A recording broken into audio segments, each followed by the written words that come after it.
Maingat kong inayos ang pagkakalock ng kwintas sa leeg ni Teresa, ang aking tapat na trolley sa loob ng 5 taon.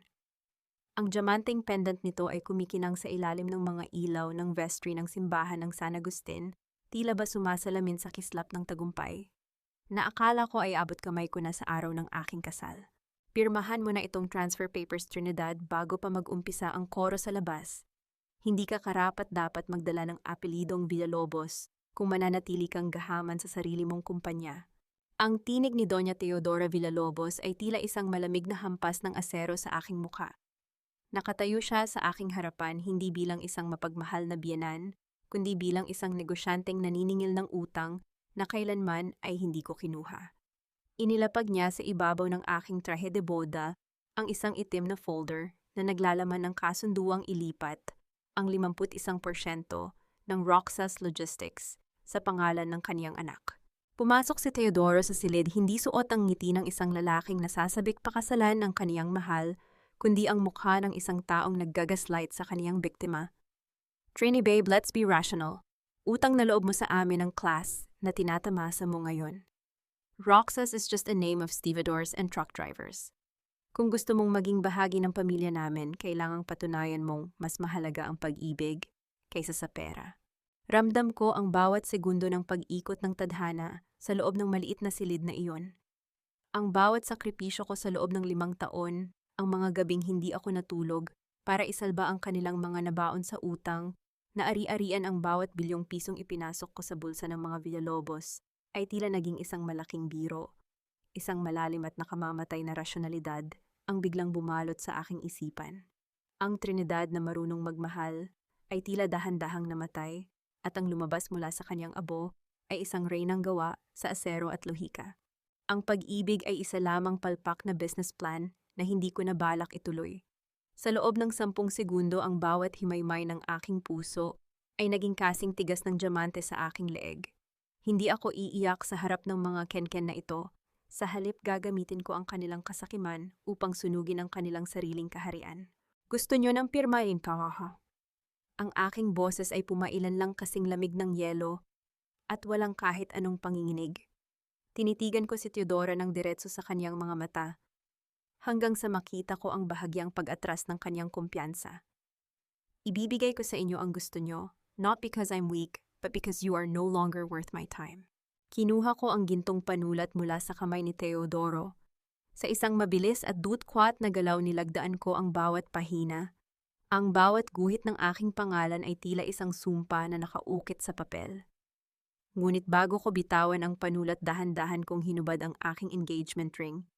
Tinitigan ko ang brilyante nito bago ko ito inihulog sa loob ng baso ng alak ni Teodoro na nakapatong sa side table. Ang tunog ng gintong tumama sa kristal ay umaling-awngaw sa tahimik na silid na sinundan ng dahan-dahang paglubog ng singsing sa madilim na likido. Keep the ring, Teodoro. It matches the emptiness of your promises. Malamig kong wika habang kinukuha ko ang aking clutch bag. Lumakad ako patungo sa pintuan ng vestry. Binuksan ko ang malalaking pintuan ng simbahan at ang liwanag ng sikat ng araw ay sumalubong sa akin. Kasabay ng tunog ng orkestra na nagsisimula ng tumugtog. Ngunit sa halip na maglakad patungo sa altar, dumiretso ako sa audio booth sa likuran. Teresa, play the track, ang madiin kong utos sa pamamagitan ng aking headset.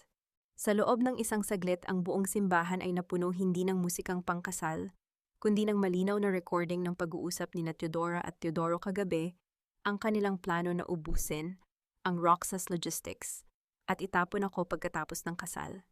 Ang bawat marites sa loob ng simbahan ay mabilis na naglabas ng kani-kanilang cellphone, kabilang na si Maribel na kasalukuyan ng naka-livestream. Ang bulungan ng mga bisita ay naging isang malakas na hiyaw ng kuryosidad at panghahamak. Tumingin ako kay Teodoro na ngayon ay mabilis na lumabas mula sa vestry, ang kaniyang mukha ay nawalan ng kulay, tila isang bangkay na nakakita ng sariling hatol. The wedding is cancelled. Ang aking boses ay umalingaw sa buong speaker system ng simbahan. At para sa 15 kamag-anak ng mga Villalobos na kasalukuyang nagtatrabaho sa kumpanya ko, you are all fired. Effective immediately. Tumalikod ako at lumakad palabas ng simbahan bitbit ang aking dangal at ang bawat sentimo ng aking pinaghirapan. Sa labas ang aking itim na sasakyan ay kanina pa naghihintay. Sa bawat hakbang ko palayo sa altar ng mga ganid nararamdaman ko ang ganap na kalayaan. Kinuha ko ang aking cellphone at mabilis na nag-text kay Mateo Villalobos. "The board is in chaos. Execute the buyback command. I want their family mansion under my name by sunset." Isang malamig na ngiti ang sumilay sa aking mga labi habang pinagmamasdan ko ang nagkakagulong mga Villalobos sa aking rearview mirror. Ang unang serye ng aking bashing ay tapos na, ngunit ang tunay na pagkawasak ng kanilang pangalan ay nagsisimula pa lamang. Hindi ang luha ang dumadaloy sa aking pisngi habang binabaybay ng aking sasakyan ang kalsada palayo sa simbahan, kundi ang isang nagyayelong rasyonalidad. Sa bawat segundo ng katahimikan sa loob ng sasakyan, nararamdaman ko ang bigat ng diamanteng kwintas na kinuha ko pabalik mula sa leeg ni Teresa, isang paalala na sa mundong ito, ang tanging bagay na hindi ka tatalikuran ay ang iyong sariling kakayahan. Ang Trinidad na nangarap ng puting belo ay matagal na ring nabaon sa ilalim ng mga kasinungalingan ng mga Villalobos. Ang nakaupo rito ngayon ay ang arkitekto ng kanilang ganap na pagkawasak. Mabilis kong binuksan ang aking laptop na nakapatong sa aking hita. Ang screen ay puno ng mga graph na nagpapakita ng real-time movement ng stocks ng Roxas Logistics. Sa kabilang monitor nakikita ko ang Facebook Live ni Maribel. Ang bilang ng mga nanonood ay umabot na sa 50,000. Ang mukha ni Teodoro na punong-puno ng uling at kahihiyan habang pilit na hinahabol ang aking sasakyan ay ang pangunahing atraksyon sa buong bansa. "Trini, buksan mo itong pinto." Mag-usap tayo, ang hysterical na hiyaw ni Teodoro habang hinahampas niya ang bintana ng aking sasakyan nang maabutan niya ako sa tapat ng isang traffic light. Ang kanyang mamahaling tuxedo ay gusot-gusot na at ang kanyang buhok na sadyang inayos para sa kasal ay basa na ng pawis at ulan.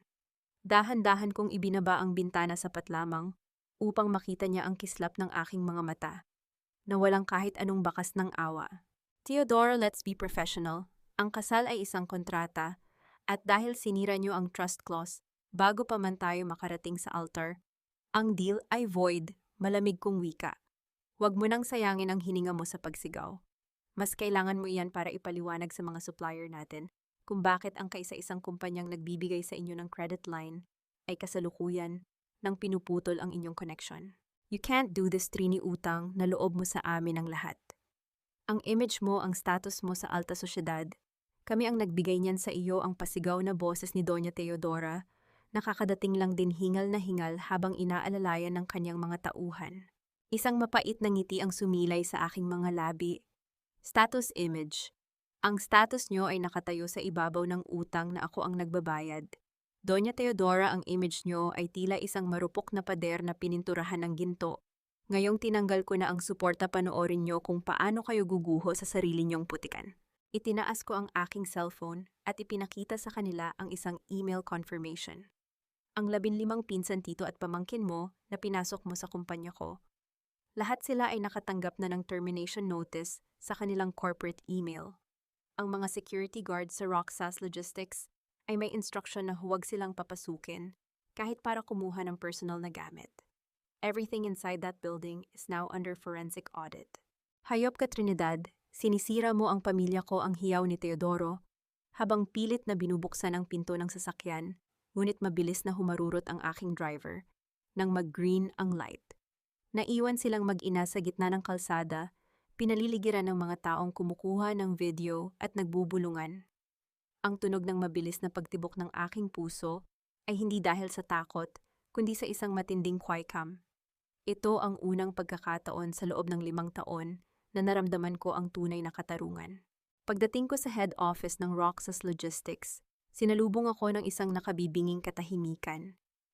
Ang mga empleyado ay nakatayo sa pasilyo, ang kanilang mga mata ay puno ng gulat at kaba.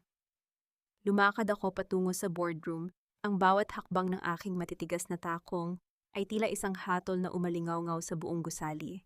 Sa loob ng boardroom nakaupo si Mateo Villalobos. Nakasuot siya ng kaniyang salamin, abala sa pagbabasa ng mga makakapal na dokumento. Nang makita niya ako, dahan-dahan siyang tumayo at yumukod ng may malalim na respeto. Madam Trinidad, the process is moving faster than expected. Dahil sa public scandal sa simbahan, ang bank valuation ng Villalobos Estate ay bumagsak ng 30% sa loob ng 1 oras panimula ni Mateo. Ang kaniyang boses ay kalmado ngunit may talim. Ang bawat property na ginamit nilang collateral para sa kanilang mga loan ay kasalukuyan nang nasa ilalim ng red alert ng mga creditors. Good, I want the main mansion by sunset. Mateo, malamig kong utos habang inilalapag ko ang aking clutch bag sa lamesa. Gawin mong prioridad ang kanilang family home. Gusto kong maramdaman ni Doña Teodora kung paano matulog sa kalsadang itinuro niya sa akin noong minaliit niya ang aking pinagmulan. It's already in the works, Trinidad. But there's one more thing, wika ni Mateo habang iniaabot sa akin ang kaniyang tablet. Teresa, your assistant. She didn't just leak the seal, she transferred the master codes of our tracking system to an offshore account owned by Teodoro. Our entire fleet is currently blind. Isang maling galaw at pwedeng mawala ang bilyon-bilyong halaga ng kargamento sa dagat. Naramdaman ko ang panlalamig ng aking mga kamay, ngunit hindi ko hinayaang makita ni Mateo ang aking pagkabahala. Isang matalas na rasyonalisasyon ang muling bumalot sa aking isipan. Ang pagkakanulo ni Teresa ay ang huling mitya na magpapasabog sa aking pasensya. Find her, Mateo. At kapag nahanap mo siya, huwag mong tatawagan ng pulis. I want to meet her personally, ang pabulong kong wika na may kasamang nakamamatay na katahimikan. Ang cliffhanger ay dumating nang biglang tumunog ang aking personal na telepono. Isang video call mula sa isang hindi kilalang numero. Pag-click ko, bumulaga sa akin ang mukha ni Teodoro, ngunit wala na siya sa kalsada. Nakatayo siya sa loob ng aking server room sa warehouse. May hawak na isang sulo at sa tabi niya ay si Teresa na nanginginig sa takot. Trini, love, akala mo ba ikaw lang ang marunong maglaro? Ang mapanuyang wika ni Teodoro sa screen. If I can't have your company, then no one will. Isang pindot ko lang sa main breaker na ito at ang buong Roxas Logistics ay magiging isang malaking abo. Let's talk about that transfer of shares again, shall we? Naramdaman ko ang paghigpit ng aking kamao hanggang sa bumaon ang aking mga kuko sa aking palad. Ang laro ay hindi na lamang tungkol sa pera. Ito ay naging isang karera laban sa apoy na sadyang sisindihan ng isang lalaking wala nang mawawala. Huwag mong mabitawan ang sulo na yan, Teodoro. Dahil sa sandaling lumapat ang apoy sa sahig ng warehouse na yan, hindi lang ang kumpanya ko ang mawawala. Sisiguraduhin kong iyan din ang magiging huling hininga mo. Rasyonal na pagpapasya, Teodoro. Kung mamamatay ang Roxas Logistics, sisiguraduhin kong kasama kang mabaon sa abo nito. Ang tinig ko ay hindi nanginginig habang nakatitig ako sa monitor ng aking laptop. Sa kabilang dulo ng video call, nakikita ko ang nanlilisik na mga mata ng lalaking inakala kong magiging katuwang ko habang buhay. Sa tabi niya si Teresa ay tila isang basang sisiw na nanginginig, hawak ang mga ninakaw na master codes na akala nila ay susi sa kanilang kaligtasan. Sa loob ng aking malamig na opisina, ang tanging maririnig ay ang mahinang ugong ng aircon at ang mabilis na paghinga ni Mateo Villalobos na nakatayo sa aking likuran. Trini, huwag mo akong subukan i-transfer mo na ang 51% sa account ko o magsisimula ang fireworks dito. Ang pasigaw na hiyaw ni Teodoro. Ang kaniyang taglish ay punong-puno ng desperasyon, isang hudyat na ang kaniyang kumpiyansa ay tuluyan ng gumuho. Isang mapait na ngiti ang sumilay sa aking mga labi. Hindi ako natatakot sa kaniyang banta. Bilang isang rasyonal na negosyante, matagal ko nang kalkulado ang bawat galaw niya. Teodoro, check the temperature sensors of that room. Masyado kang kampante. Akala mo ba ay papayagan kitang pumasok sa server room ko nang walang sapat na insurance? The moment you stepped inside, the halon gas suppression system was activated. Sa loob ng 3 minuto, mawawalan ng oksihina sa loob ng silid na yan. You're not holding me hostage, Teodoro. You're currently locking yourself inside your own coffin. Nakita ko sa screen ang biglang pagbabago ng kulay ng mukha ni Teodoro. Mabilis siyang lumingon sa pinto, ngunit ang matalas na tunog ng automatikong paglock ng bakal na trangka ay umalingaw-ngaw sa buong warehouse, isang tunog na tila huling hatol ng katarungan. You bitch, buksan mo ito, hiyaw niya habang hinahampas ang pinto ngunit binaliwala ko siya. Dahan-dahan kong ibinaling ang aking upuan patungo kay Mateo. Ang abogadong ito na may dalang mga dokumento ng nabaon sa utang na ari-arian ng mga Villalobos ay nananatiling kalmado. Inilapag niya sa aking lamesa ang isang kulay asul na folder. Madam Trinidad, let's talk about the real deal, panimula ni Mateo. Ang kaniyang boses ay tila isang malalim na alingaw-ngaw sa tahimik na silid. Habang abala ang kapatid ko sa pagsunog ng server na wala namang lamang mahahalagang data, gusto kong ipakita sa iyo ito. This is a birth certificate mula sa Singapore. 7 taon na ang nakalilipas. Naramdaman ko ang panalamig ng aking mga kamay habang binabasa ko ang dokumento.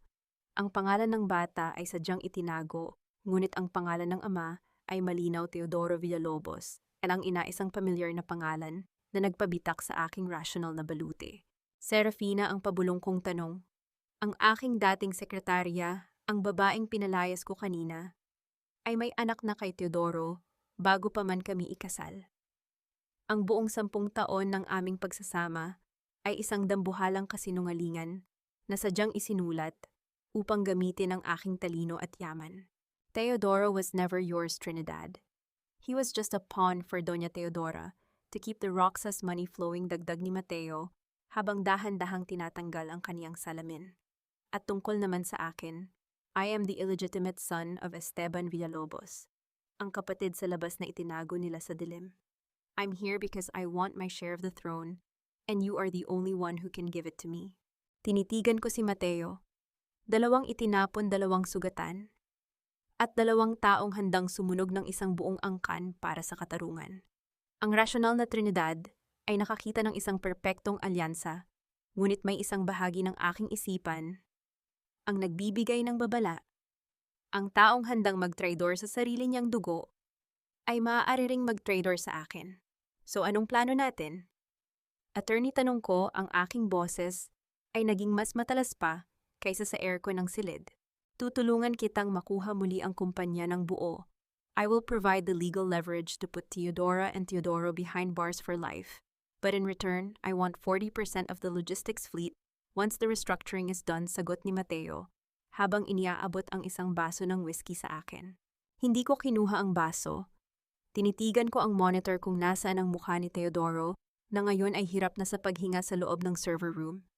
Isang matalas na tunog ng pagpihit ng dial ang narinig namin mula sa aking intercom, isang emergency signal mula sa warehouse.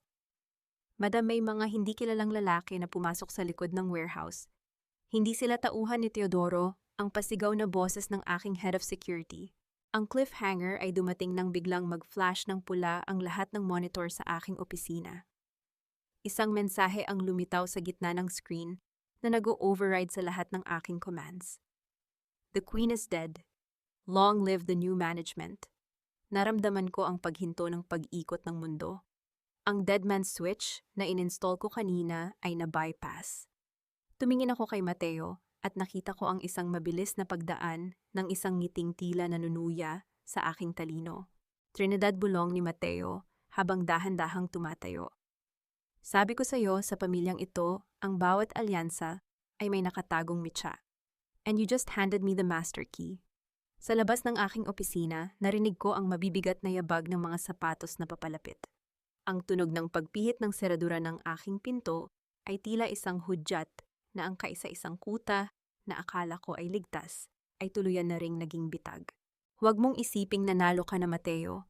Ang bawat pirma sa kumpanyang ito ay dumaan sa aking mga daliri at ang bawat sirkito sa gusaling ito ay sumusunod sa aking kumpas. Kung balak mong palitan ng reyna, siguraduhin mong ang trono na uupuan mo ay hindi gawa sa mitya na handa kong sindihan sa isang kurap lang ng aking mata.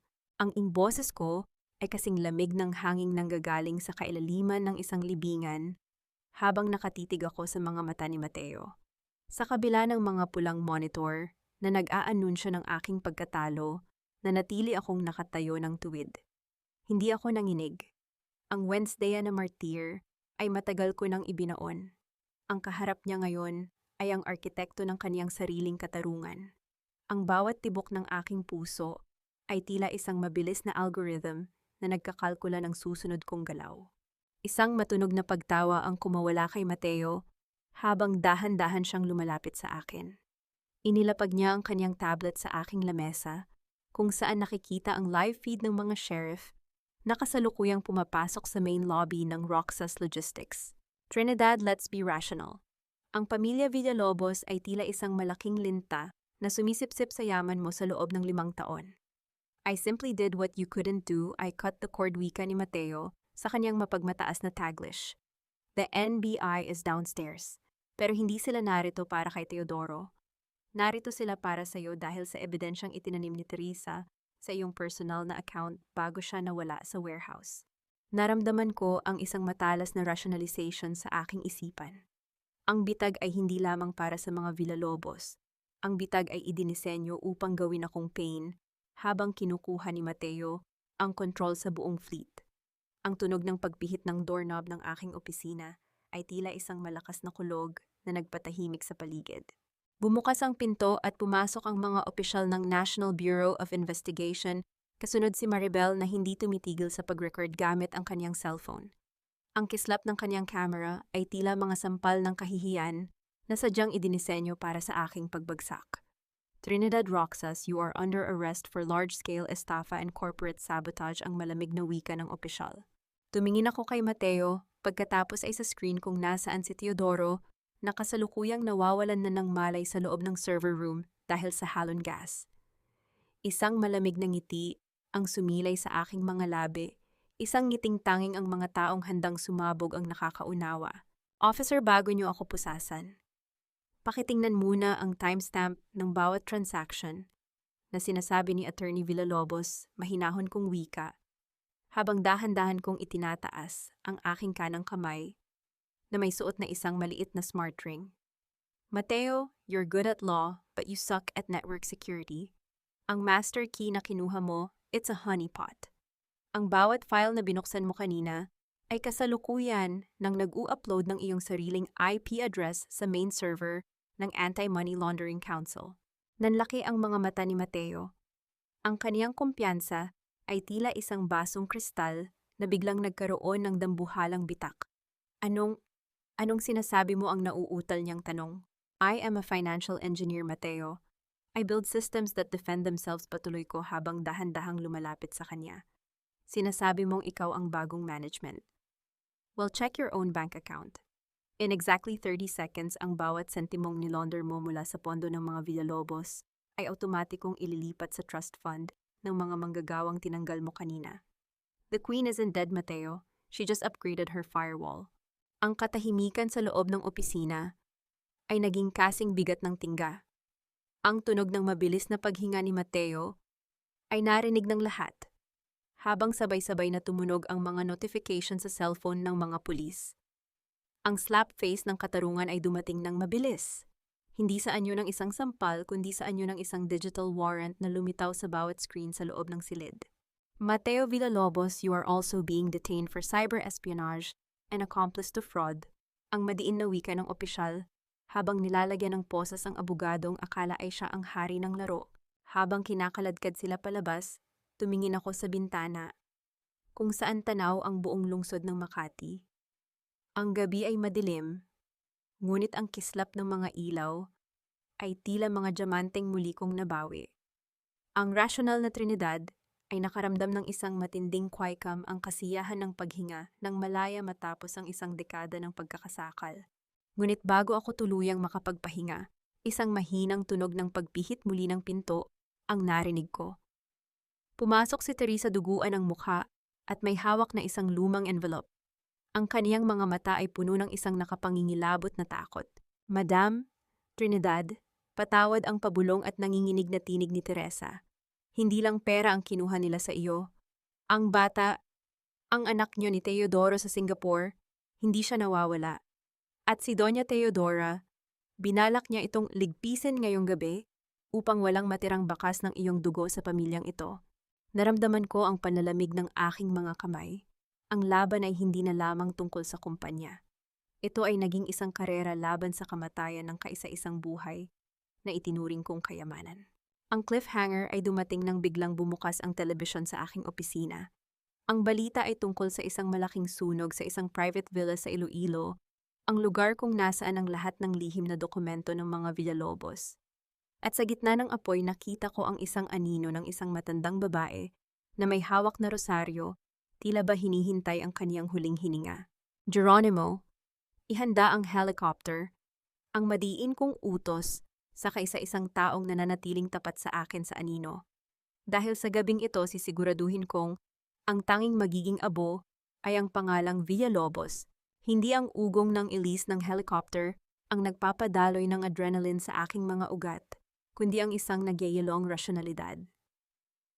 Ang apoy ay isang pisikal na reaction, ngunit ang puot ni Doña Teodora ay isang lason na kailangang i-neutralize, bago pa nito tuluyang ubusin ang huling piraso ng aking nakaraan. Habang pinagmamasdan ko mula sa itaas ang naglalagablab na villa sa Iloilo, hindi ako humikbi para sa mga mamahaling waveless o sa kasaysayan ng mga Villalobos na nagiging abo. Ang bawat dila ng apoy na sumasayaw sa dilim ay tila isang audit report na nagsasabing paid in full na ang bawat pait na ipinalasap nila sa akin. Ngunit sa gitna ng impyernong iyon, may isang variable na hindi ko pwedeng hayaang mawala ang buhay ng aking anak. Naramdaman ko ang bahagyang pagtabingi ng helicopter habang inihahanda ng pilot ang landing sa malawak na damuhan sa tapat ng villa. Sa tabi ko si Geronimo ang kaisa-isang taong nananatiling rasyonal. Sa gitna ng kaguluhang ito ay abala sa kaniyang tablet, pilit na tinatrace ang biometric signal na itinanim ko sa kwintas ni Mateo bago siya itago ng mga Villalobos. Trinidad, ang init sa loob ng archive room ay umaabot na sa critical level. Kung hindi natin sila mailalabas sa loob ng 5 minuto, wala na tayong aabutan, kundi mga uling wika ni Geronimo. Ang kaniyang boses ay punong-puno ng tensyon, ngunit nanatiling matatag ang kaniyang pagkakahawak sa kagamitan. I activate mo ang industrial sprinklers, Geronimo. I know Doña Teodora cut the main water line, pero nakalimutan niyang mayroon akong secondary reservoir na sadyang inilaan ko para sa kaniyang paranoia. Malamig kong utos habang isinusuot ko ang aking fire-resistant coat. Pagbaba ko sa lupa, ang amoy ng nasusunog na lumang kahoy at lason ay agad na sumalubong sa aking pang-amoy. Ang ingay ng mga bumbero at ang hiyaw ng mga miron ay tila isang background noise lamang.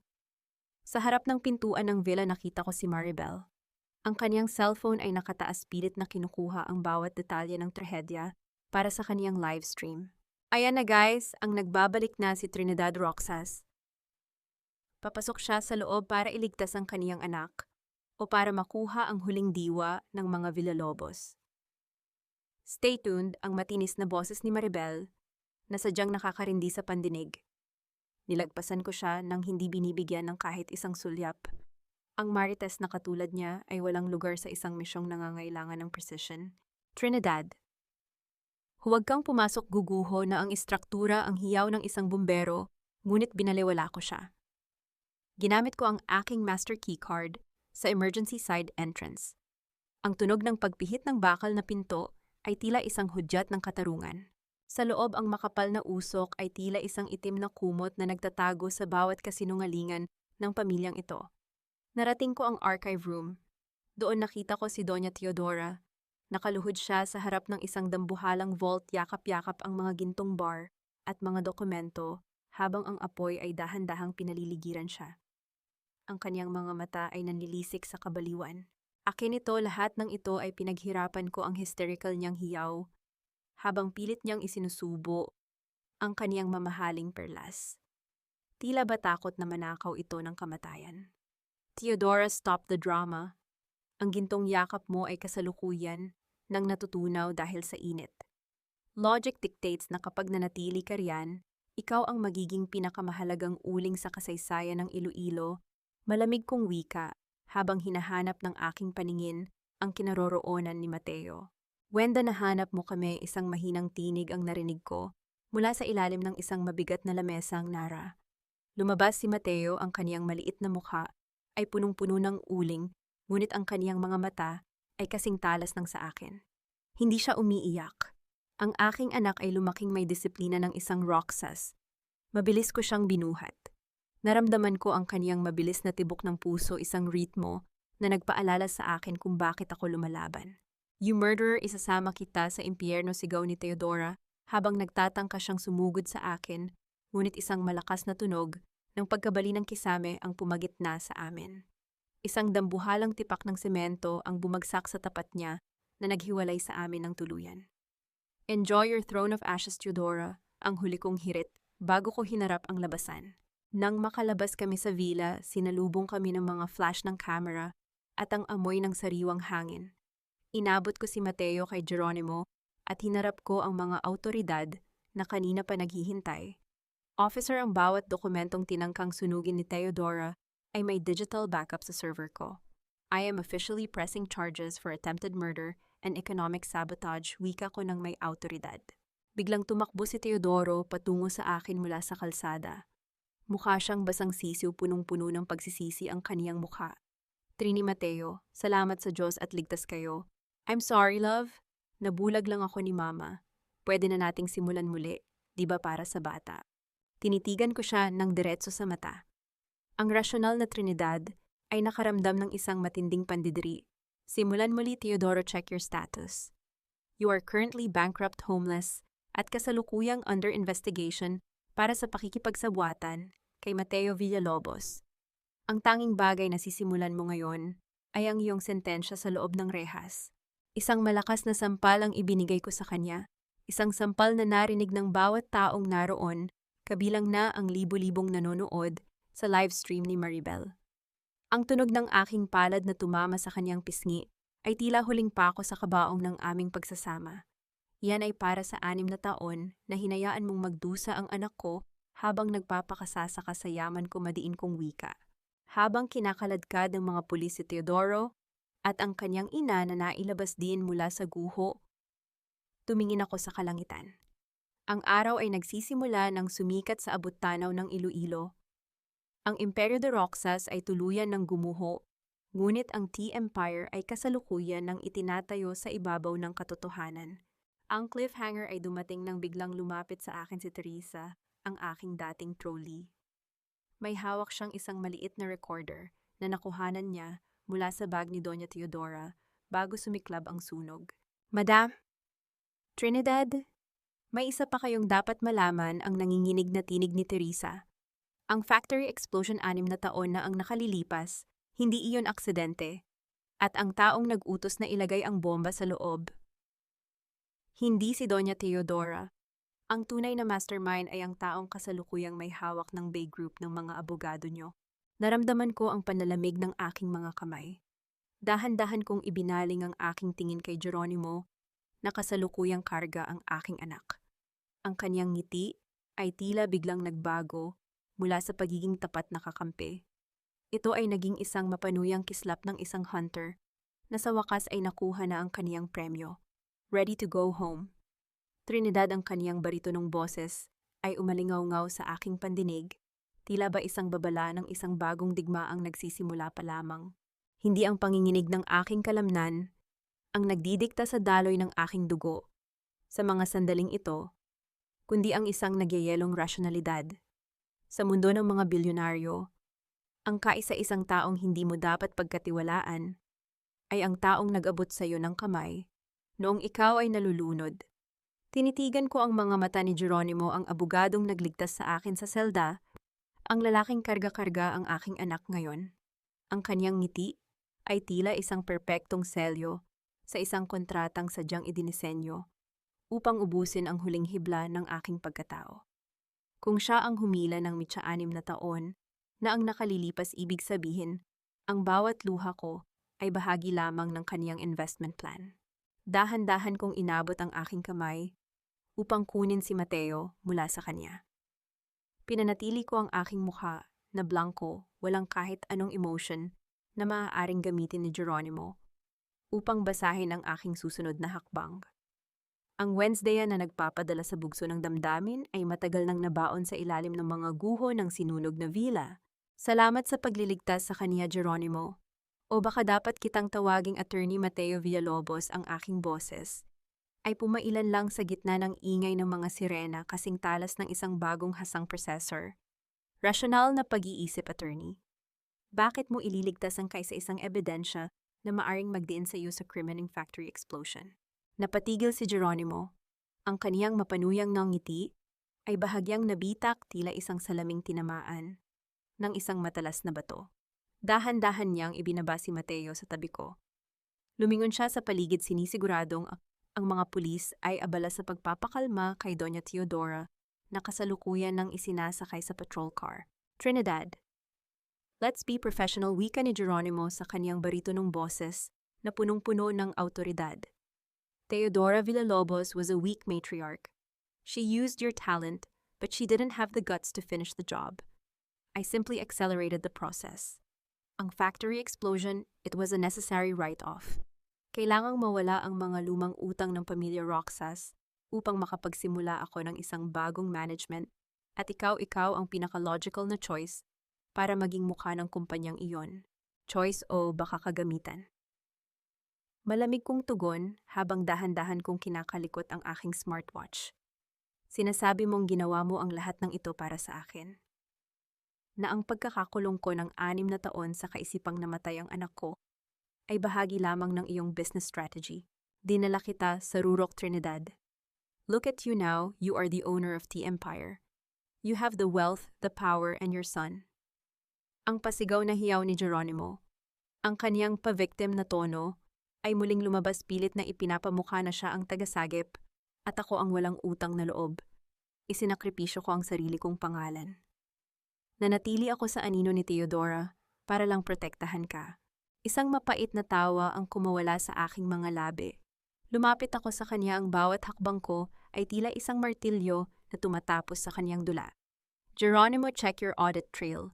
Sinasabi mong pinrotektahan mo ako. Ang Trojan drive na isinaksak ni Serafina kanina, hindi lang yon para sa bank accounts ni Teodora. It was a deep search algorithm na sadyang idinisenyo upang hanapin ang digital signature ng nag-utos ng pagsabog 6 na taon na ang nakalilipas. Nanlaki ang mga mata ni Geronimo. Ang kaniyang kumpiyansa ay tuluyan ng naging abo. In exactly 30 seconds, patuloy ko habang ipinapakita ang screen ng aking tablet sa kanya. Ang bawat huling byte ng usapan niyo ng contractor ng bomba ay automatikong mag-u-upload sa main server ng National Bureau of Investigation.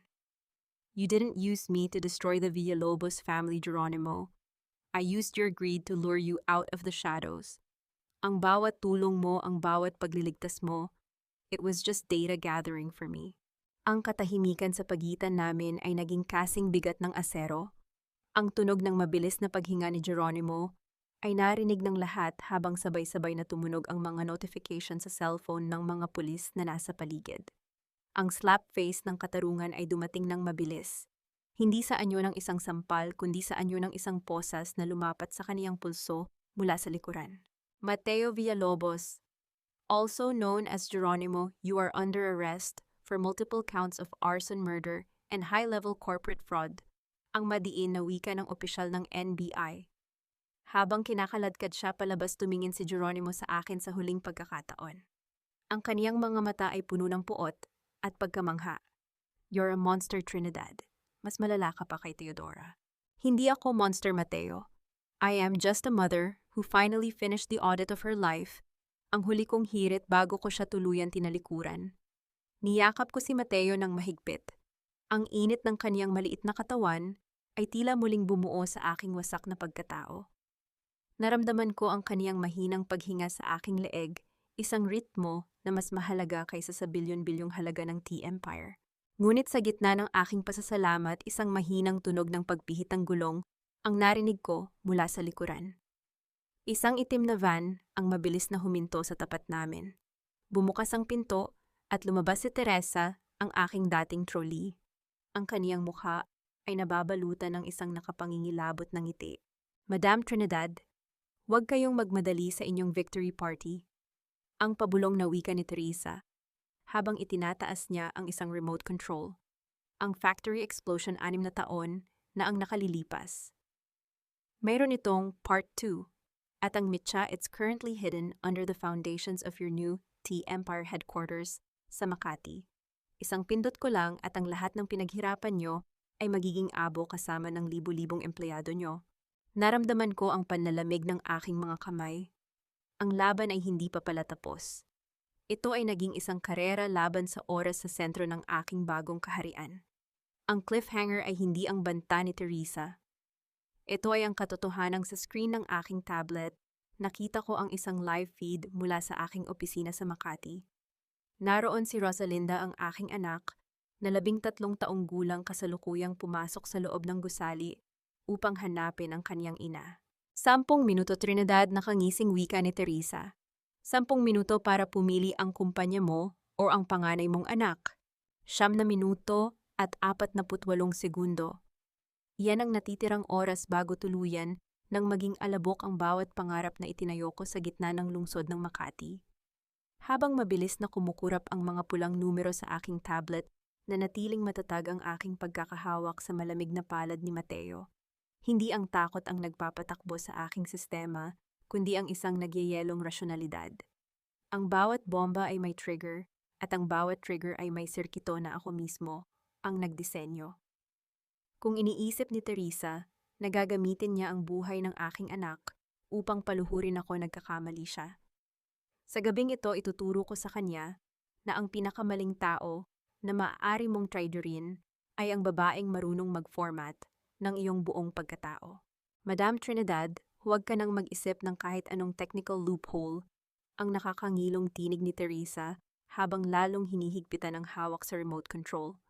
Ang mitya sa Makati ay nakakonekta sa isang satellite frequency. Isang maling galaw ng iyong mga IT experts doon at sabay-sabay silang magiging bahagi ng kasaysayan. Piliin mo na, ang T-Empire o ang kaisa-isa mong anak na babae. Tinitigan ko si Teresa ng diretso sa mata. Ang kaniyang mukha ay punong-puno ng pawis, bakas ang desperasyon ng isang taong alam na wala na siyang babalikang buhay. Inayos ko ang aking sarili, tumayo ng tuwid at binuksan ang speaker ng aking tablet upang marinig ng lahat sa paligid ang bawat salita ko. Teresa, let's be professional. Panimula ko, ang boses ko ay kasing talas ng isang bagong hasang processor. Sinasabi mong ang mitya ay nakakonekta sa satellite. Check your technical logic. Ang bawat gusali sa Makati ay merong high-frequency signal jammer na sadyang ipinalagay ko nung nakaraang buwan para sa security ng kumpanya. In short, Teresa, ang remote na hawak mo ay hindi na satellite-based. It's currently relying on a localized Wi-Fi signal na ako ang may hawak ng master switch. Nanlaki ang mga mata ni Teresa. Ang kaniyang panginginig ay naging mas malala. Nagsisinungaling ka. Sabi ni Geronimo, foolproof ang planong ito.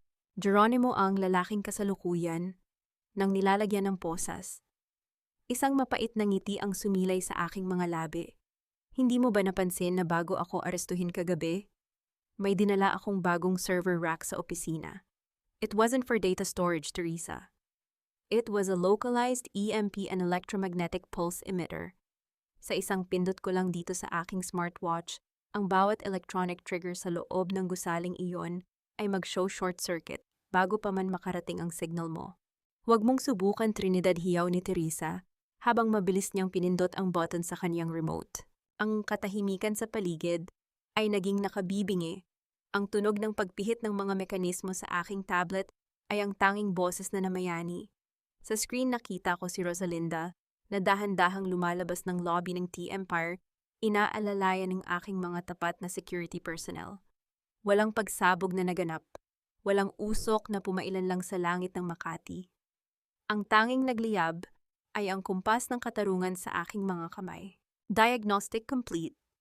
Threat neutralized, pabulong kong wika, habang dahan-dahan akong lumalapit kay Teresa. Isang malakas na sampal ang ibinigay ko sa kanya, isang rasyonal na sampal na sadyang inilaan ko para sa 5 taon ng kaniyang pagkukunwari. Ang tunog ng aking palad na tumama sa kaniyang pisngi ay umalingaw-ngaw sa buong bakuran ng villa na sinundan ng kaniyang pagbagsak sa putikan.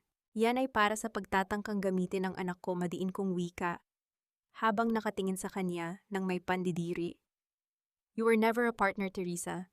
You were just a temporary variable na ngayon ay tuluyan na naming idedelete sa system. Mabilis na dinamba ng mga pulis si Teresa. Habang nilalagyan siya ng posas, hindi siya tumigil sa pagsisigaw ng mga sumpa, tila isang sirang plaka, na pilit na inuulit ang kaniyang kabiguan. Tinalikuran ko siya at mabilis na niyakap si Mateo Naramdaman ko ang kaniyang maliit na puso na tumitibok ng maayos ang tanging yaman na kailanman ay hindi mabibili ng anumang bilyon. Lumapit sa akin si Geronimo or si Mateo Villalobos bago siya tuluyang isakay sa patrol car. Ang kaniyang mukha ay puno ng pait. Trinidad, akala mo ba tapos na? Ang bawat dokumentong pinirmahan mo kanina, gamit ang UV ink, meron pang isang sikretong hindi mo nakita. Isang lihim na nakabaon sa ilalim ng pundasyon ng Mansyong Roxas sa Iloilo. Napakunot ang noo ko. Ang rational kong isipan ay mabilis na nag-audit sa bawat huling byte ng kaniyang sinabi. Lihim sa ilalim ng pundasyon, ang cliffhanger ay dumating nang makatanggap ako ng isang notification mula sa aking private investigator sa Iloilo. Isang video file ang ipinadala sa akin. Ipinapakita nito ang isang dambuhalang vault na nahanap sa ilalim ng dating silid ng aking yumaong anak. At sa loob ng vault na iyon, nakita ang isang medical record na may petsang 6 na taon na ang nakalilipas isang record na nagsasabing ang batang inilibing ko noon ay hindi ang aking tunay na anak. Naramdaman ko ang paghinto ng pag-ikot ng mundo. Ang kaisa-isang kahinaan na ginamit nila laban sa akin ay maaaring isang dambuhalang panlilinlang. Mateo, nasaan ang tunay kong anak? Ang pabulong kong tanong habang nanunuyo ang aking lalamunan. Tumingin si Geronimo sa akin sa huling pagkakataon bago isara ang pinto ng sasakyan. May suot na isang nakapangingilabot na ngiti. Itanong mo kay Doña Teodora Trinidad. Dahil ang bata ay kasalukuyang nakatira sa loob ng kaisa-isang pamilyang sadyang winasak mo ngayong gabi, nanigas ang aking buong pagkatao. Ang laban ay hindi pa pala tapos. Sa katunayan, ang tunay na laro ay nagsisimula pa lamang sa kailaliman ng aking sariling nakaraan. Hindi ang hapdi ng malamig na hangin ng madaling araw ang nagpapatigil sa daloy ng aking hininga, kundi ang isang nagyayelong rasyonalisasyon. Ang bawat kasinungalingan ng pamilya Roxas ay tila isang matibay na pader. At sa loob ng 6 na taon, ang pader na iyon ang nagsilbing kabaong ng aking katotohanan. Sinasabi ni Mateo na buhay ang anak ko, na ang bawat luhang inubos ko sa puntod na walang laman ay bahagi lamang ng isang dambuhalang audit na sadyang minanipula ni Doña Teodora. Kung ang katarungan ay nangangailangan ng higit pang ebidensya, sisiguraduhin kong ang dugo ng mga Villalobos ang magsisilbing tinta sa huling pahina ng aking paniningil. Dahan-dahan kong binitawan ang kamay ni Mateo. Tumingin ako sa langit ng Iloilo na dahan-dahan nang nagkukulay abo. Hindi ako sumigaw sa galit. Sa halip kinuha ko ang aking cellphone at mabilis na tinawagan ang aking head of security sa Manila. Check the medical records of the Angelito Children's Ward. Ngayon na, I want a full sweep of every child registered under a proxy name ng mga Villalobos sa loob ng huling 6 na taon ang madiin kong utos. Ang boses ko ay walang bahid ng pag-aalinlangan kasing talas ng isang bagong hasang processor. Pumasok ako sa loob ng interrogation room kung nasaan si Doña Teodora. Nakaupo siya sa isang matigas na silya, ang kaniyang mamahaling perlas ay tila ba naging isang mabigat na kadena sa kaniyang leeg. Pagkakita niya sa akin, isang mapanuyang ngiti ang sumilay sa kaniyang tuyot na mga labi. Nalaman mo na rin pala, Trinidad, panimula ng matanda. Sabi ko sa iyo, ang utang na loob mo sa amin ay hindi natatapos sa pera. I took your son because you were too smart to be just a daughter-in-law. Kailangan ko ng isang tagapagmana na may utak mo pero may apelido ko. Mateo o Angelito, kung ano man ang itawag mo sa kanya. Siya ang kaisa-isang insurance ng pamilyang ito. Lumapit ako sa kanya, ang bawat hakbang ko ay tila isang martilyo na tumatapos sa katahimikan ng silid.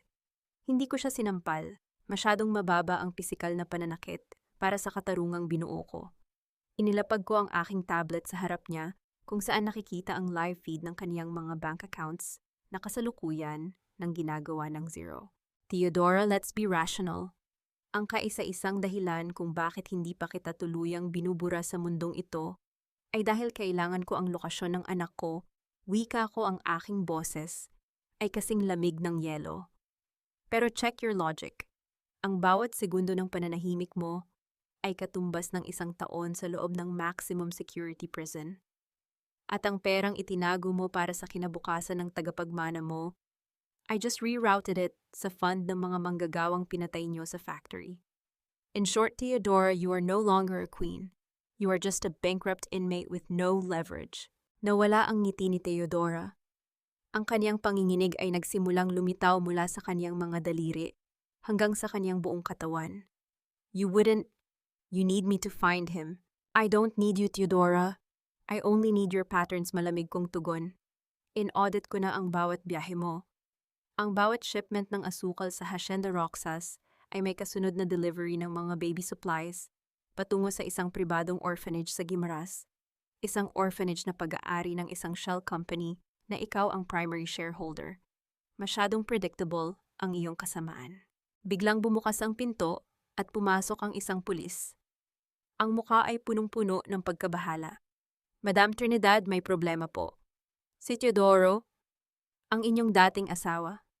Nakatakas po siya sa custody habang nililipat patungo sa provincial jail. At ang balita po namin dala niya ang kaisa-isang access key sa orphanage sa Guimaras. Naramdaman ko ang panlalamig ng aking mga kamay, ngunit agad ko itong nilunod sa rasyonal na galit. Ang tranam kong asawa, ang lalaking akala ko, ay wala ng silbi ay kasalukuyan nang ginagawa ang kaniyang huling desperadong galaw. He's going to use the child to bargain for his freedom, pablong kong wika. Tumingin ako kay Theodora. Ang matanda ay biglang humalakhak isang nakakapangilabot na tawa na tila nanggagaling sa kailaliman ng impyerno. Sabi ko sa iyo, Trinidad, ang mga Villalobos ay hindi sumusuko. Nang walang isinasama sa abo, my son will finish what I started.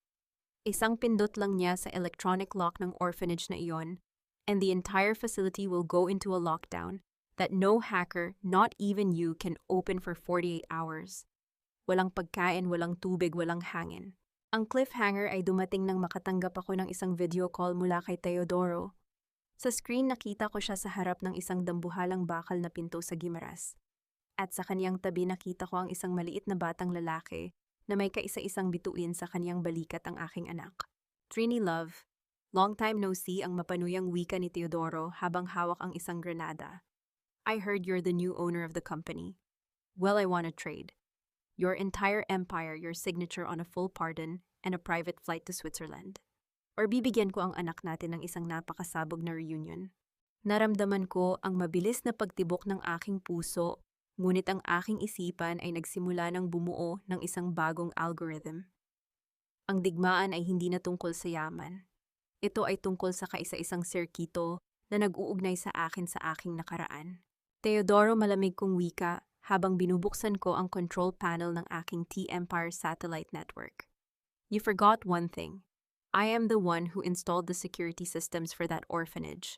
At ang access key na hawak mo, it's currently being monitored by a high-frequency pulse emitter na hawak ko.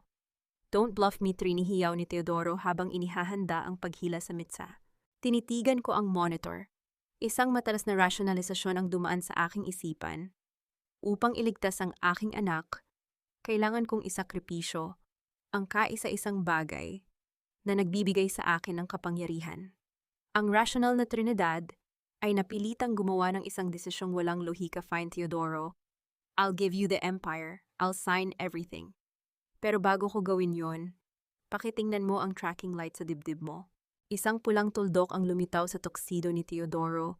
Hindi ito mula sa pulis, kundi mula sa isang automated drone na ako mismo ang nag-deploy kanina pa. Choose, Teodoro. Ang yaman ko o ang huling hininga mo bago pumutok ang precision laser na nakatutok sa puso mo. Hindi ang panginginig ng pulang tuldok sa dibdib ni Teodoro ang nagpapatakbo sa aking sistema, kundi ang isang nagyayelong rasyonalidad.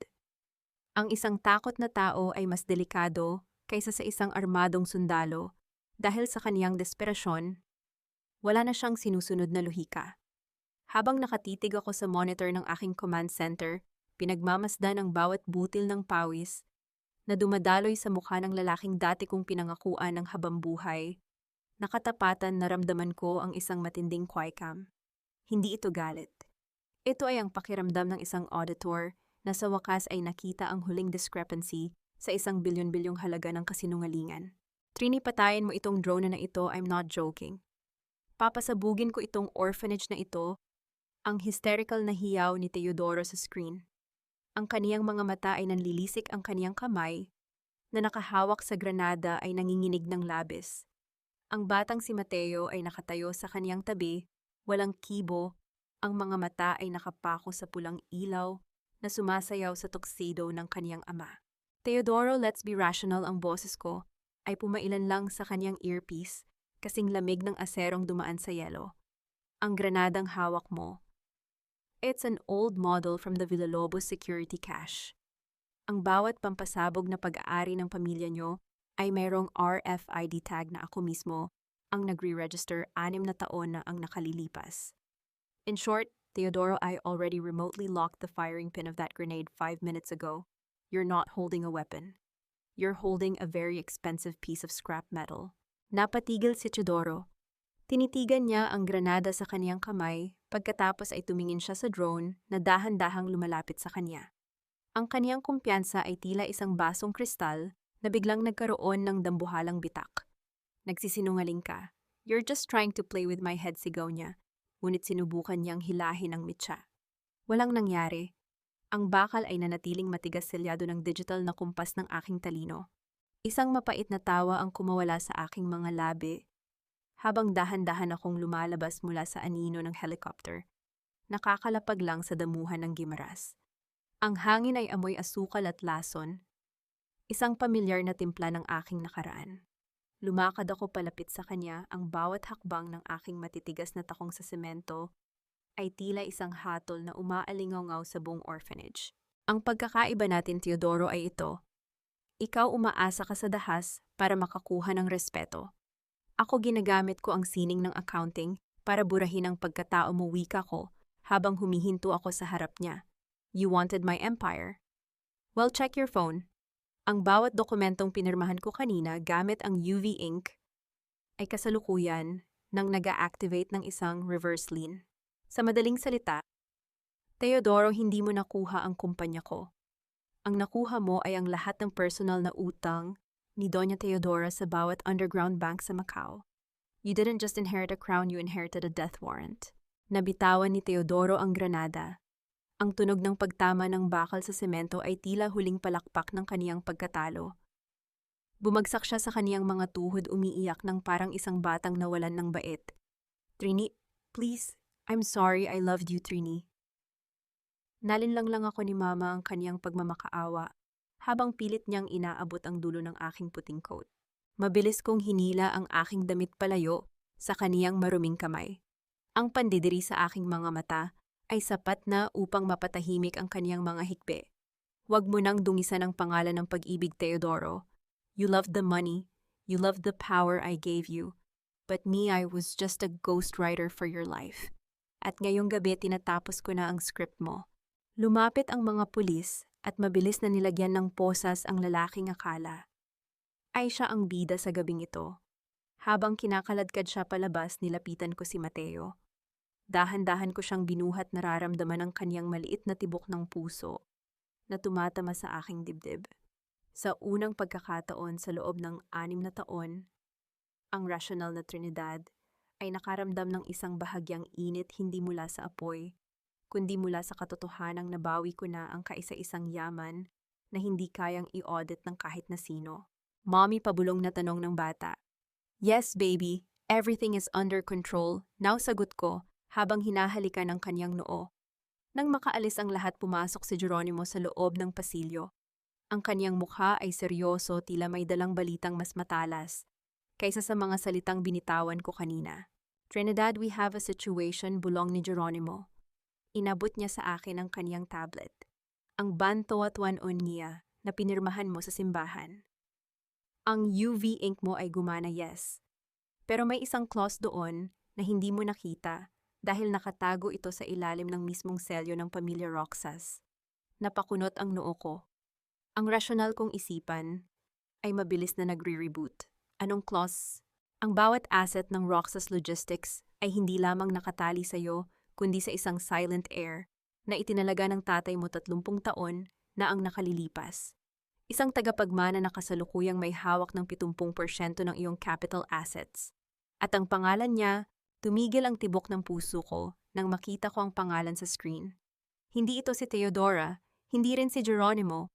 Ang pangalan sa screen ay walang iba kundi si Jacinta de los Reyes, ang aking sariling ina, na akala ko ay biktima rin ng pamilyang ito. Nasaan si Mama ang pabulong kong wika habang nararamdaman ko ang panlalamig ng aking mga kamay. Ang klumoy kutpagpag. Ang cliffhanger ay dumating nang biglang bumukas ang lahat ng telebisyon sa orphanage. Isang live interview ang kasalukuyang ipinapalabas. Naroon ang aking ina si Doña Jacinta nakasuot ng kanyang pinakamagarang terno at katabi niya ang abogadang si Beatriz Sarmiento. I am the rightful owner of the Roxas legacy, ang mariing wika ni Jacinta sa harap ng camera. And my daughter Trinidad is no longer fit to lead. Effective immediately, I am filing for an emergency corporate takeover. Naramdaman ko ang paghinto ng pag-ikot ng mundo. Ang tunay na ahas ay hindi kailanman lumabas sa mansyon ng mga Villalobos. Nanatili siyang nakatago sa loob ng sarili kong dugo. Ang laban ay hindi pa pala tapos. Sa katunayan, ang pinakamadugong kabanata ay nagsisimula pa lamang.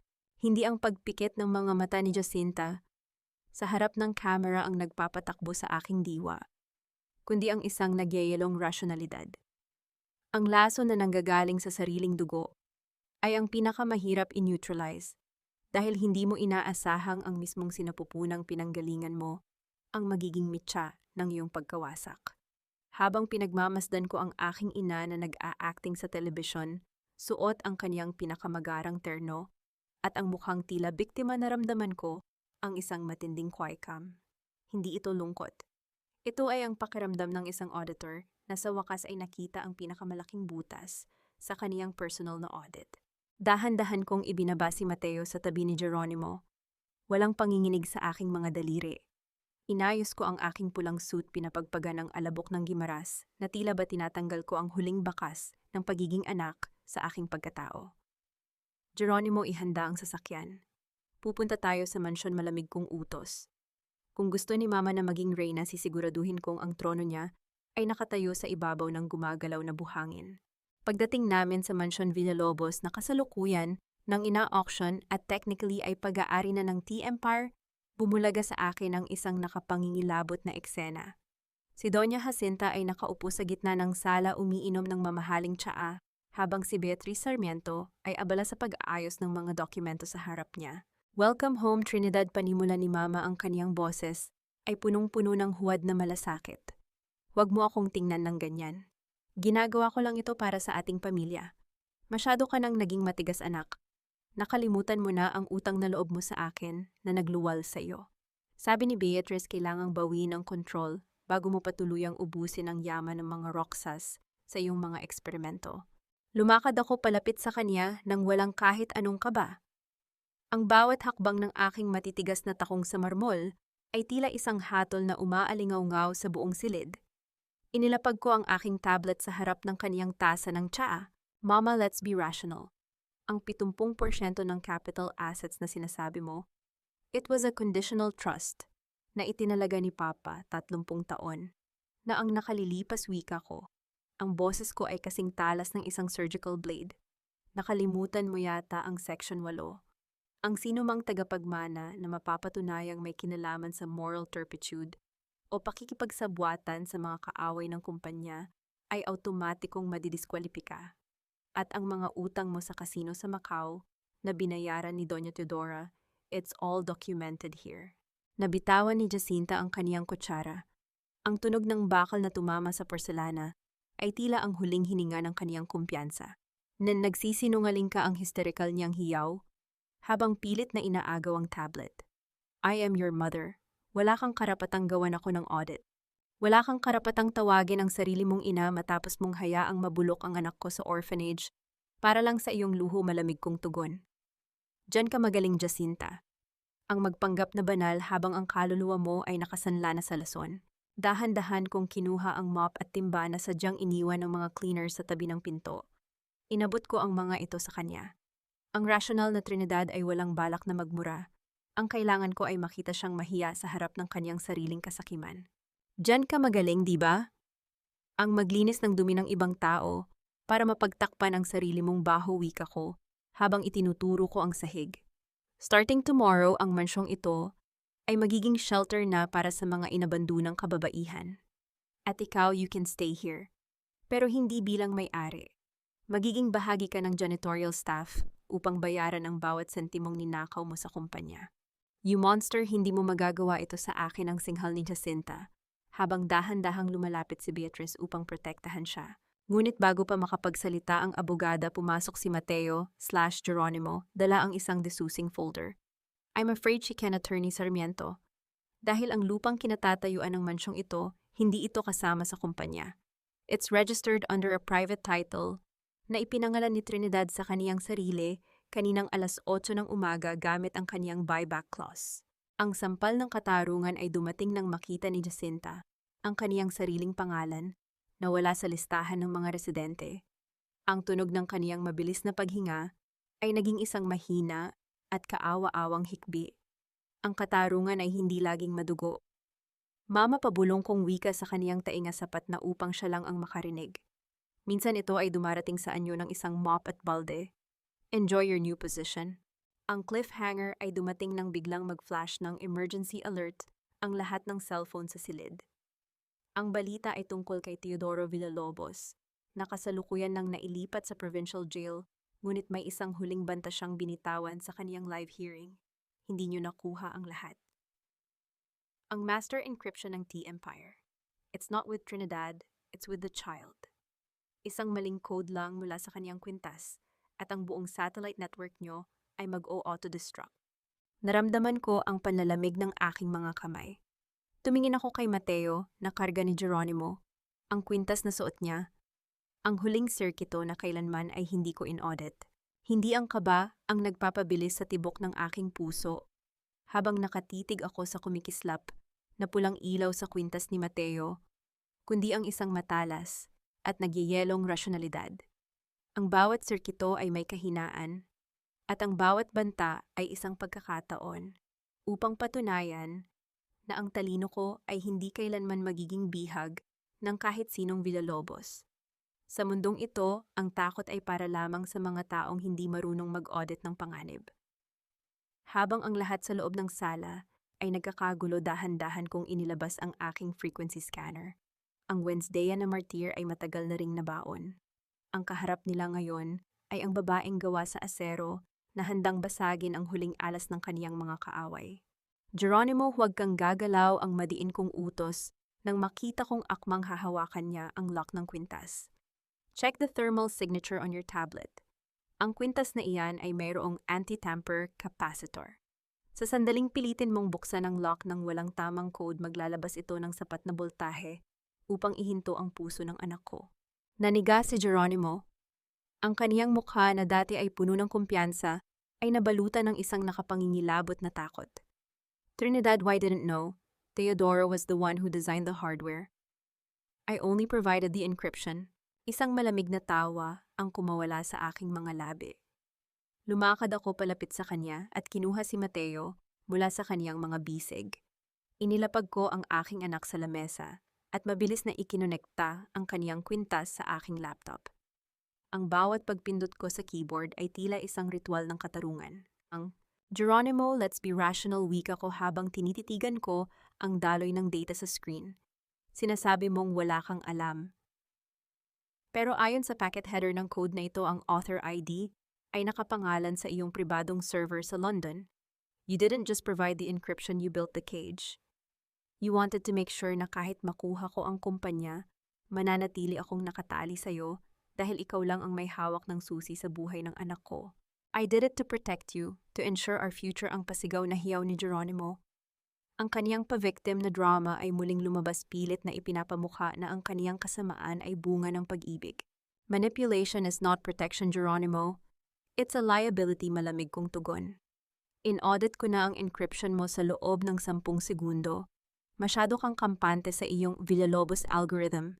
Nakalimutan mo yata na ang base code ng system na ito ay hiram lamang sa patent ng tatay ko na ako mismo ang nag-update 6 na taon na ang nakalilipas. Sa isang mabilis at tutkwat na command, pinindot ko ang override. Ang tunog ng pagpihit ng maliit na mekanismo sa loob ng kwintas ay umalingaw-ngaw sa tahimik na silid na sinundan ng paglipat ng pulang ilaw patungo sa kulay asul. Ang auto-destruct sequence ay tuluyan ng naputol. Dahan-dahan kong tinanggal ang kwintas sa leeg ni Mateo. Tinitigan ko ang diamanteng pendant nito bago ko ito inihagis sa paanan ni Geronimo. The master encryption is now mine, Geronimo. And so is your freedom, Madin kong wika. Check the lobby cameras. Ang NBI ay hindi lang narito para kay Teodoro at Jacinta. Narito sila para sa iyo dahil sa record ng factory explosion na sadyang itinago mo sa ilalim ng kwintas na ito. Nanlaki ang mga mata ni Geronimo. Ang kaniyang maskara ng pagiging paradoxical supporter ay tuluyan ng nadurog. You hacked the necklace while I was holding him, ang nauutal niyang tanong. I audit everything, Geronimo. Especially the people who claim to save me, ang huli kong hirit habang lumalapit ang mga autoridad upang arestuhin siya. Ang sampal ng katarungan ay hindi natapos sa anyo ng isang palad. Habang kinakaladkad si Geronimo palabas ng mansyon kasabay ni Jacinta at Beatrice, nakita nila ang pagdating ng mga truck ng T-Empire na kasalukuyan, nang nagbababa ng mga kagamitan para sa bagong shelter. Ang kanilang huling alaala ng karangyaan ay ang imahe ko nakatayo ng tuwid tanga ng kamay ng aking anak at pinapanood ang kanilang pagbagsak nang walang kahit isang butil ng luha. Tumingin ako kay Mateo na ngayon ay tahimik nang nakatingin sa akin. Mommy, are the bad people gone? Tanong niya. Yes, Mateo. The audit is finally finished, sagot ko habang hinahalikan ang kanyang noo. Nang makaalis ang lahat, pumasok si Teresa sa sala. Mukha siyang basang sisiw, punong-puno ng hiya. Madam Trinidad, may isa pa po kayong dapat pirmahan. Ang huling dokumento mula sa korte sa Singapore. Napakunot ang noo ko. Kinuha ko ang folder at binasa ang nilalaman.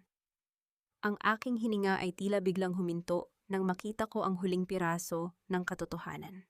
Ang cliffhanger ay dumating nang mapagtanto ko na ang batang inilibing ko, 6 na taon na ang nakalilipas, ay hindi lamang isang panlilinlang. Ang record sa Singapore ay nagsasabing ang bata ay kambal at ang kaisa-isang kapatid ni Mateo ay kasalukuyang nakatira sa ilalim ng pangangalaga ng isang tao na kailanman ay hindi ko naisama sa aking listahan ng mga suspek. Nasaan ang kapatid ni Mateo, ang pabulong kong wika, habang nararamdaman ko ang mabilis na pag-ikot muli ng tadhana. Tumingin si Teresa sa akin nang may matinding takot. Nasa kanya po, Madam. Kay Maribel. Naramdaman ko ang panlalamig ng aking mga kamay. Ang marites ng aming buhay, ang babaeng akala ko ay tagabalita lamang, ay ang siyang may hawak ng huling hininga ng aking nakaraan. Hindi ang panginginig ng aking mga kamay ang nagdidikta sa huling kumpas ng gabing ito, kundi ang isang nagyayalong rasyonalidad. Ang bawat ingay ay may pinanggagalingan, at si Maribel ang kaisa-isang frequency na sadyang hinayaan kong mag-broadcast upang mahanap ang kaniyang pinagtataguan. Sinasabi nilang ang mga marites ay tagabalita lamang, ngunit sa audit ng aking buhay, natuklasan kong si Maribel ay hindi lamang saksi siya, ang kaisa-isang beneficiary na tumanggap ng 10 milyong piso upang itago ang kambal ni Mateo. Kung iniisip niyang gagawin niyang viral content ang huling hininga ng aking nakaraan, sisiguraduhin kong ang kaniyang sariling anino ang magsisilbing kabaong ng kaniyang karera. Mabilis kong tinatrace ang IP address ng huling livestream ni Maribel habang mabilis kaming tinatahak ng mga autoridad ang daan patungo sa isang abandonadong studio sa Quezon City. Sa tabi ko si Mateo ay mahimbing na natutulog, walang kamalay-malay, na ang kaisa-isa niyang kadugo ay kasalukuyang hawak ng babaeng sumira sa dangal ng aming pamilya sa loob ng 6 na taon. Madam Trinidad, we are 2 minutes away. Ang buong gusali ay pinaliligiran na ng aming team ang ulat ng opisyal ng NBI. Tinitigan ko ang monitor ng aking tablet. Sa screen nakita ko si Maribel. Nakaupo siya sa harap ng kaniyang ring light, ang kaniyang cellphone ay nakatutok sa isang maliit na batang lalaki na nakatali sa isang silya. Si Isandro, ang kambal ni Mateo. Ang bata ay may suot na headset, tila ba pinipilit siyang makinig sa mga kasinungalingang ibinubuga ni Maribel para sa kaniyang exclusive reveal. Ayan na mga kamarites. Ang huling alas ng pamilya Villalobos. Ang batang itinago ni Trinidad para makuha ang mana. Ngayong gabi malalaman niyo ang katotohanan. Ang matinis na hiyaw ni Maribel habang humahalakak. Dahan-dahan naming itinulak ang dambuhalang pinto ng studio. Ang tunog ng pagpihit ng bakal ay hindi narinig ni Maribel dahil sa tindi ng kaniyang paghihisterya sa harap ng kamera. Lumakad ako palapit sa kanya, ang bawat hakbang ng aking matitigas na takong sa semento ay tila isang hatol na umaalingaw-ngaw sa buong silid. Maribel, check your engagement metrics, malamig kong wika habang humihinto ako sa likuran niya. Napatigil si Maribel. Dahan-dahan siyang lumingon at ang kaniyang mukha ay nawalan ng kulay nang makita niya ang kislap ng aking mga mata. Ang kaniyang cellphone ay dahan-dahang nadulas mula sa kaniyang kamay, ngunit bago pa ito tumama sa sahig, nasambit ko na ang kaniyang huling audit report. Logic dictates na ang isang taong nabubuhay sa tsismis ay mamamatay rin sa katotohanan. Patuloy ko habang inilalapag ko ang aking tablet sa harap ng kaniyang camera, nakasalukuyan pa ring naka-live. To all 60,000 viewers ni Maribel, ang babaeng pinapanood nyo ngayon ay hindi isang truth seeker. Siya ay isang professional kidnapper na tumanggap ng wire transfer mula kay Doña Teodora noong gabi ng factory explosion. Narito ang bank statement, ang timestamp, at ang video ng pagtanggap niya ng bata mula sa orphanage. Ang mga comments sa screen ay biglang nag-iba ng direksyon. Ang mga taong kanina ay sumusuporta sa kanya ngayon ay nagsisimula ng humiling ng kaniyang pagpapakulong. Ang slap face ng katarungan ay hindi nanggaling sa aking kamay, kundi sa mismong audience na kaniyang niloloko. Nen nagsisinungaling siya, iniligtas ko ang bata, ang nautal na hiyaw ni Maribel, habang pilit siyang tumatakbo patungo sa pinto, ngunit mabilis siyang dinamba ng mga awtoridad. Mabilis kong kinalas ang tali ni Isandro. Sa sandaling mahawakan ko ang kaniyang maliit na kamay, naramdaman ko ang kaisa-isang sirkito na muling nabuo sa aking puso. Niyakap ko siya nang mahigpit ang aking Isandro, ang anak na 6 na taon kong ipinagluksa. Everything is calibrated now, Isandro. Mommy is here, pabulong kong wika. Tumingin ako kay Maribel na ngayon ay nilalagyan na ng posas. You were never a journalist, Maribel. You were just a ledger entry of a crime. At sa gabing ito, tuluyan na naming isasara ang account mo. Lumipas ang mga buwan. Ang ingay ng Makati ay naging isang payapang ritmo sa aking buhay. Ang Imperio de Roxas ay tuluyan ng binura sa mapa ng industriya at pinalitan ng T-Empire Global Holdings, isang kumpanyang pinapatakbo ng logic, integridad at rational na serbisyo. Ang bawat pader nito ay gawa sa asero at ang bawat empleyado ay may hawak na katarungan. Binisita ko si Jacinta sa loob ng T-Empire shelter. Nakita ko siyang naglalampaso ng sahig, ang kaniyang mga kamay, na dati ay puro diamante ay puno na ngayon ng paltos mula sa sabon at tubig.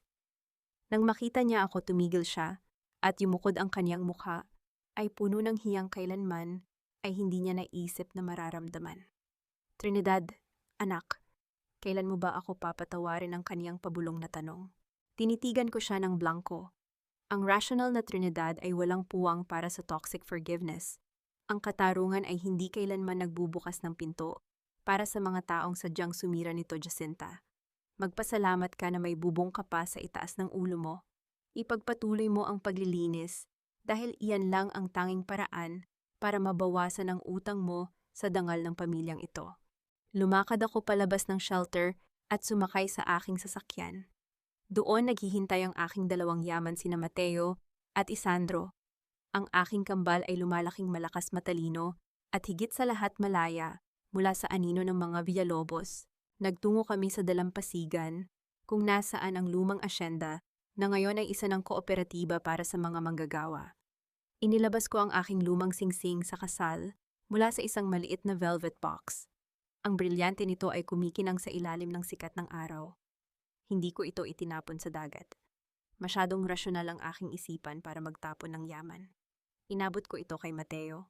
Tunawin mo ito balang araw, Mateo.